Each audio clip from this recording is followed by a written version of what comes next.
Abdelrazak Doulali, vous êtes professeur des universités des sciences du langage et de traducologie, des universités Alger 2 à Bouzelera. Comment évaluez-vous la situation de Tamazight en Algérie? La question de la normalisation. Depuis 1995 jusqu'à 2002, elle s'est faite de manière empirique. Chose Bouzharon, il n'y avait pas de méthode didactique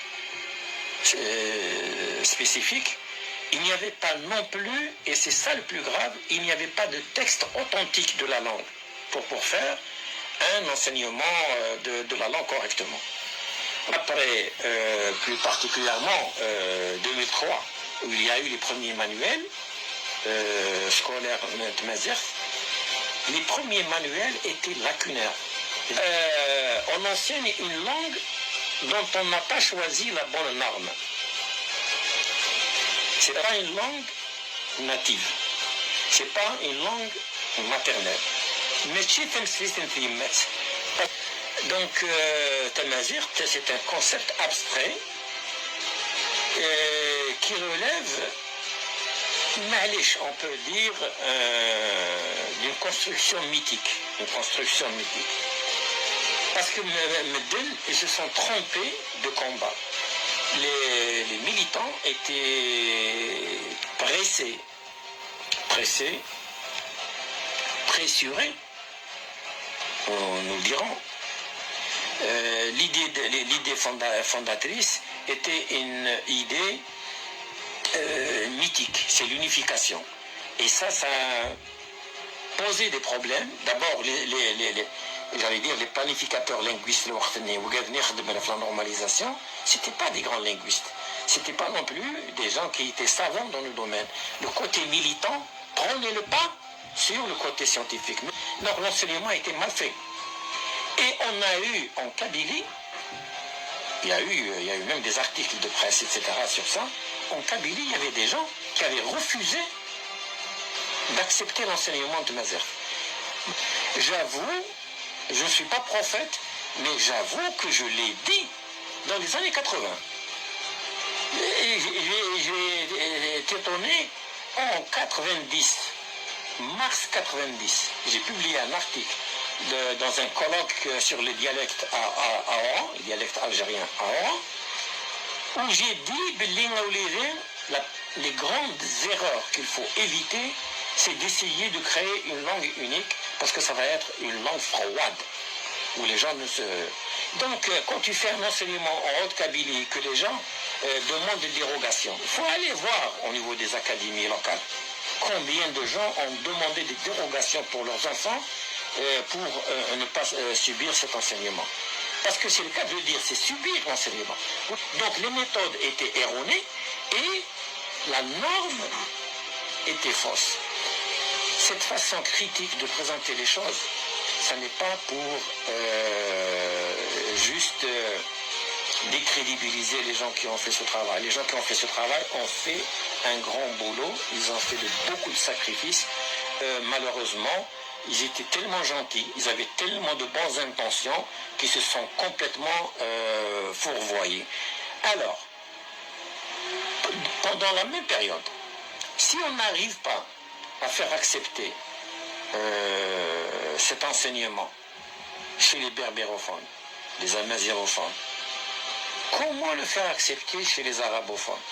Et là où on voit la demande de généralisation, dans ces conditions-là, et la demande du caractère obligatoire était erronée. Parce que c'est pas ça qui est le plus important. La conception, c'est pas partir de l'idée d'une langue Tamazight unique, mais partir de la réalité. C'est-à-dire Tamazight, c'est un nom générique. Isherkar, parce que c'est effectivement la même famille de langues. Elles se ressemblent au niveau structural, mais elles ne se ressemblent pas au niveau socio-culturel. Il a un mode de vie qui est autour du désert. et articulé sur ça. Donc il a une culture du désert. C'est pas la même chose, par exemple, entre le Touareg et le Kabyle. Le Kabyle, il vit dans les montagnes, dans la végétation, etc. Donc sa vie est organisée comme ça. Donc la langue suit, elle exprime finalement le mode de vie que nous avons. Donc il faut partir de la réalité. Il y a une variation, à peu près 7 grandes variétés. 7 grandes variétés. Mais dans les variétés, il y a encore de la variation. Donc il fallait partir avec un esprit ouvert dans de la politique. Dans la politique, bon, il peut avoir une conception des langues. Mais les reproches que je fais, je les fais à mes collègues, y compris mes étudiants qui sont devenus mes collègues, qui ont travaillé, qui sont linguistes, qui ont travaillé dans un processus qui était biaisé dès le départ. Moi qui suis spécialiste du domaine, je te dis que non. Mais c'est kiff kiff. Donc la conception doit changer. La conception doit changer, c'est pour ça qu'il y a un échec. Donc, le nombre d'élèves, de classes et de wilayas où on enseignait Tamazight, où la demande était très forte, c'était, j'ai pas le chiffre en tête, mais c'était excellent. Maintenant, on a commencé à régresser. Parce que voilà la réalité. Donc, dans la Constitution de 2016, il y a eu un changement. L'article 4 de la Constitution de 2016, il te dit Tamazight est également langue nationale et officielle dans ces différentes variétés en usage sur le territoire national. C'est-à-dire, les choses officielles. Ce n'est pas un Tamazight complètement froid, détaché de l'affect des gens, de la réalité des gens, de la réalité linguistique. C'est les différentes variétés. C'est-à-dire, Al-Mzavi, c'est l'officiel Horse. Al-Mukhvaili, c'est l'officiel Horse.